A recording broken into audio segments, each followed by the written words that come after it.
आजमाइश की बारिश और बस्ती का चराग। मंजर कशी।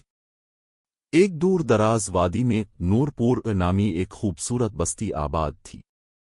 वहां के लोग सादा लो और मिलनसार थे, लेकिन वक्त के साथ साथ खुशहाली ने उन्हें थोड़ा मगरूर और खुद गरज बना दिया था। बस्ती के बीचों बीच चौधरी हशमत की बड़ी हवेली थी, जो अपनी दौलत पर बहुत फख्र करता था, जबकि इसी बस्ती के कोने में नानी अम्मा अपनी छोटी सी झोंपड़ी में रहती थीं, जिनका कल सरमाया उनका यतीम पोता अहमद था। तूफान का आगाज। एक तपती दोपहर को अचानक मौसम ने करवट ली। आसमान पर सिया बादल ऐसे छाए कि दिन में रात का गुमान होने लगा।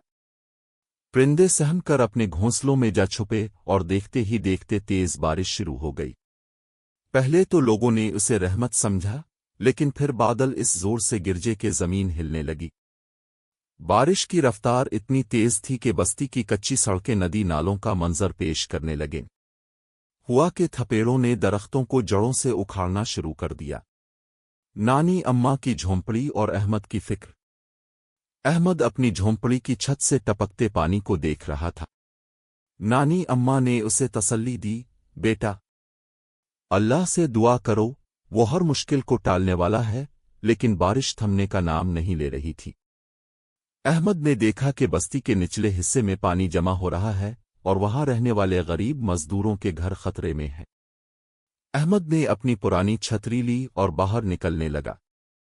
नानी अम्मा ने पूछा, इतनी तेज बारिश में कहाँ जा रहे हो? अहमद ने जवाब दिया, नानी अम्मा, हमारे पड़ोस में बूढ़े शैदा काका अकेले रहते हैं, उनकी दीवार गिर सकती है, मुझे उनकी मदद करनी चाहिए।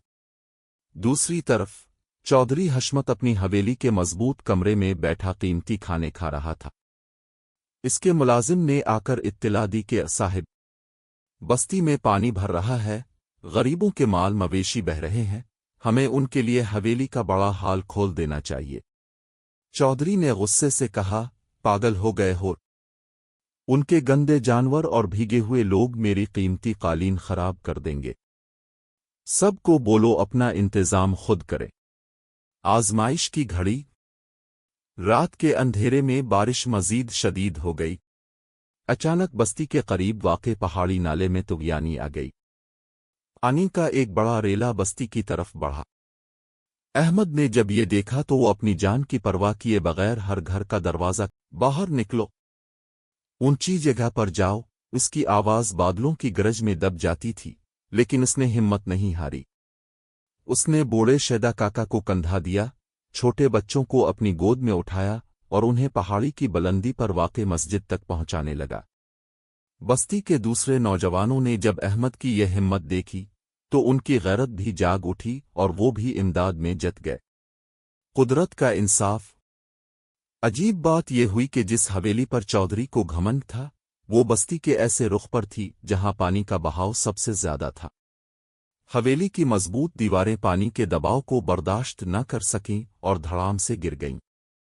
चौधरी हशमत, जो किसी की मदद को तैयार न था, अब खुद अपनी जान बचाने के लिए छत पर चढ़कर मदद के लिए पुकार रहा था।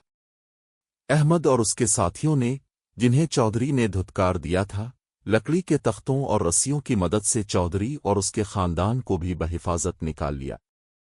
सूरज की पहली किरण और नदामत। अगली सुबह जब बारिश थमी और सूरज निकला तो बस्ती का मंजर बदल चुका था। बहुत से कच्चे मकानात गिर चुके थे, लेकिन इंसानी जानें महफूज थीं।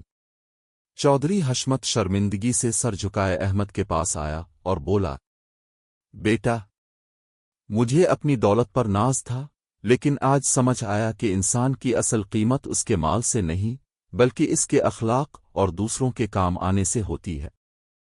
तुमने मेरी जान बचाकर मेरी आंखें खोल दें। नूरपुर की नई सुबह। इस दिन के बाद बस्ती वालों ने मिलकर फैसला किया कि वो एक दूसरे के दुख सुख में शरीक होंगे। चौधरी ने अपनी दौलत से बस्ती के बंध टूटने से होने वाले नुकसान का अजाला किया और गरीबों के लिए पक्के मकान बनवाए। वो तेज बारिश जो तबाही बनकर आई थी, बस्ती वालों के दिलों की नफरत धोने का जरिया बन गई।